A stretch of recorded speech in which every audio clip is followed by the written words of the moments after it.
Halo, kultivator junior, selamat datang di dunia novel. Mari kita lanjutkan kultivasi berikutnya di Martial God Asura. Bab 6482, Wen Sui mengutuk Jie Tianran. Bentuk yang dihadirkan keduanya juga merupakan tubuh jiwa. Mereka adalah Chu Feng dan Wen Sui. Chu Feng dan Wen Sui juga sangat terkejut melihat Jie Tianran dan orang di sampingnya. Wen Sui bahkan lebih terkejut. Dia menunjuk langsung ke Jie Tianran dan berkata tanpa pikir panjang, "Kakak Chu Feng, bukankah itu kakekmu yang bajingan?" Tetapi dia segera menyadari ada sesuatu yang salah, jadi dia berbalik dan berlari. Tetapi meskipun dia menggunakan seluruh kekuatannya, langkahnya sangat lambat. Niat membunuh Jie Tianran terungkap, tetapi ia tidak menyerang Wen Sui. Sebaliknya, ia mengulurkan tangannya dan mencengkeram leher Chu Feng. Menghadapi serangan Jie Tianran, Chu Feng berdiri diam tanpa bergerak. Bukannya dia tidak bisa menghindarinya, tapi Chu Feng tidak ingin menghindarinya. Sesuai dugaan Chu Feng, telapak tangan Jie Tianran menembus lehernya dan sama sekali tidak melukainya. Adegan ini membuat Jie Tianran tercengang. Chu Feng berbicara dengan tenang. "Jie Tianran, kau adalah penguasa Istana Suci Tujuh Alam, tapi kau bahkan tidak tahu bahwa kau tidak bisa membawa serta tingkat kultivasimu hanya dengan masuk menggunakan kesadaranmu?"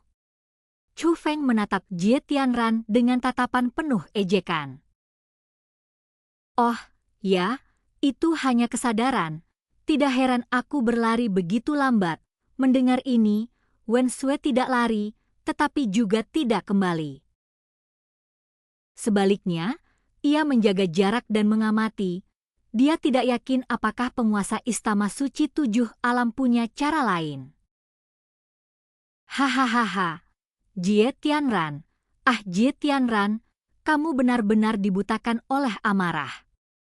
Kamu tidak setenang cucumu." Orang di sebelah Jie Tianran tertawa terbahak-bahak. Chu Feng melirik keberadaan seperti hantu dan menyadari bahwa orang ini mungkin lebih merepotkan daripada Jie Tianran. Kalau tidak, dia tidak akan berani berbicara kepada Jie Tianran seperti ini. Jie Tianran, ternyata dia punya kartu truf. "Chu Feng, kau binatang jahat. Kau ada di mana-mana." Jie Tianran berkata pada Chu Feng dengan dingin. "Saya junior, saya tidak punya sumber daya untuk berlatih bela diri, dan saya memasuki reruntuhan untuk meningkatkan kultivasi saya. Apakah ada masalah? Tapi kau, Istana Suci Tujuh Alammu, mengaku sebagai kekuatan terkuat para master roh alam. Kenapa kau terus memikirkan relik peninggalan sekte Alam Zu? Yang paling ironis adalah penguasa Istana Suci Tujuh Alam harus menerima ujian sesuai aturan sekte alam bela diri leluhur. Sepertinya jarak antara Istana Suci Tujuh Alammu dan sekte alam bela diri leluhur tidaklah kecil," kata Chu Feng. Mendengar Chu Feng mengatakan ini, wajah tua Jie Tianran berkedut beberapa kali. Sebagai penguasa Istana Suci Tujuh Alam, hampir tak seorang pun berani berbicara kepadanya seperti ini. Jadi apa yang paling tidak tahan didengarnya adalah kata-kata yang merendahkan dirinya, tetapi dia tidak menyerang lagi, dan dia juga tidak marah secara langsung. Lagi pula, dia sekarang mengerti bahwa begitu kesadaran mereka masuk ke sini, mereka tidak akan mampu melakukan tindakan apapun. Sekte Alam Zu ini melakukan ini secara sengaja agar memungkinkan terjadinya persaingan yang adil bagi mereka yang masuk. "Chu Feng, meskipun kami tidak bisa menghadapimu di sini, karena kesadaranmu muncul di sini, itu berarti kau sudah berada di reruntuhan sekte Alam Zu. Apakah kau pikir kau dan kaki tangan sekte penjara itu bisa melarikan diri?" Setelah mengatakan ini, Jie Tianran menatap Wen Sui dengan ancaman yang jelas di matanya. ini salah paham, Chu Fenglah yang memaksaku masuk. Dia mengancamku, dan aku juga korbannya. Wen Sue melambaikan tangannya berulang kali dan menjelaskan tanpa sadar. Namun, tak lama kemudian ekspresinya membeku, matanya berputar, dan ia tiba-tiba menyadari apa yang sedang terjadi. Ia menepuk dahinya sambil berteriak, "Ah! Oh tidak, kurasa aku baru saja memarahinya." Memikirkan hal ini, Wen Sue mendongak lagi, dan ekspresinya berubah dari polos menjadi galak. "Orang tua, aku hanya membantu Chu Feng. Lalu kenapa? Pukul aku sampai mati kalau berani. Ayo, pukul aku sampai mati. Kau bajingan tua yang hina, kotor, jelek, jahat, licik, dan tak tahu malu. Aku punya banyak pengalaman, tapi aku belum pernah melihat orang yang menjijikkan sepertimu. Anda ingin mengendalikan kehidupan putri Anda, dan ketika Anda tidak bisa, Anda menjadi marah. Bukankah ayah Chu Feng luar biasa? Tidak, jika kau benar-benar pergi ke wilayah Bintang Zoo untuk mempelajarinya lebih lanjut, kau akan tahu bahwa ayah Chu Feng juga seorang jenius sejati.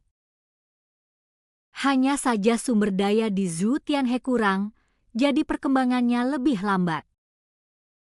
Tapi Chu Feng memiliki garis keturunan guntur surgawi yang begitu kuat, yang sudah membuktikan betapa hebatnya ayahnya. Lagi pula, seorang pecundang tidak mungkin melahirkan putra sekuat itu.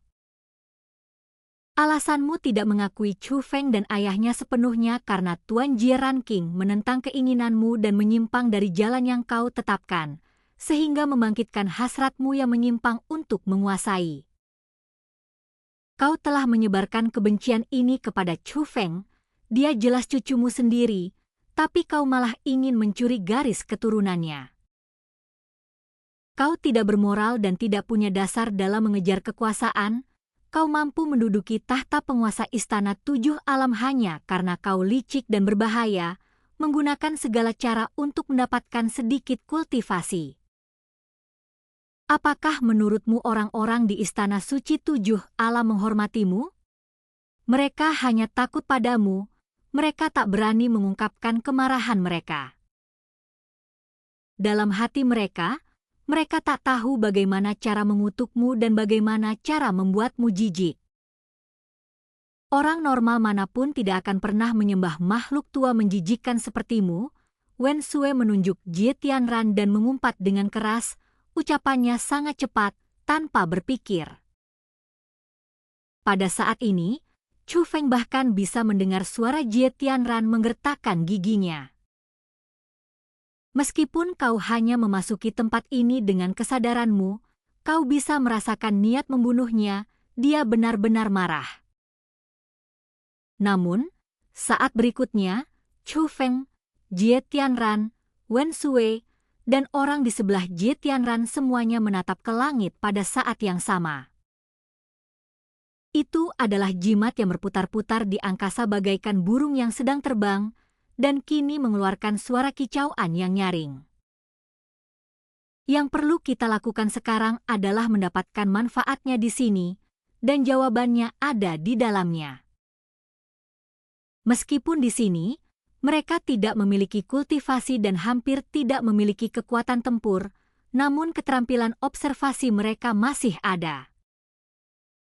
Chu Feng dan Jie Tianran tidak ingin melewatkan kesempatan itu, jadi mereka berdua mengamati dengan saksama. Bahkan Wen Sue pun memperhatikan dengan saksama, tetapi setelah melihat sejenak, dia menyerah dan hanya duduk di tanah. Karena dia tidak berdaya, dia tahu mantra itu mengandung sesuatu, tetapi dia tidak tahu apa itu.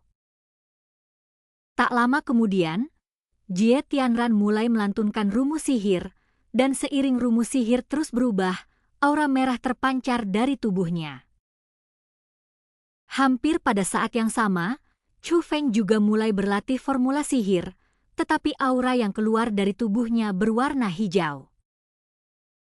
Formasi diaktifkan. Keduanya berbicara pada saat yang sama, dan saat berikutnya, jimat yang terbang di langit mulai jatuh dari langit. Mereka mulai bergabung di depan masing-masing dari mereka. Namun, jimat di depan Chu Feng juga berwarna hijau. Jimat yang menyatu di depan Jie Tianran memiliki warna yang sama dengan tubuhnya, yakni merah. Tak lama kemudian, jimat itu mulai berubah, bukan lagi jimat, melainkan kehidupan yang muncul. Di sisi Chu Feng, ada pohon muda hijau kecil yang memancarkan cahaya dan baru saja tumbuh, lalu jatuh di gurun. Di sisi Jie Tianran, ada telur merah, tetapi telurnya tembus cahaya. Kita dapat melihat samar-samar bahwa ada makhluk buas di dalam telur itu. Dan kultivasi kita berakhir. Sampai jumpa di cerita berikutnya di dunia novel.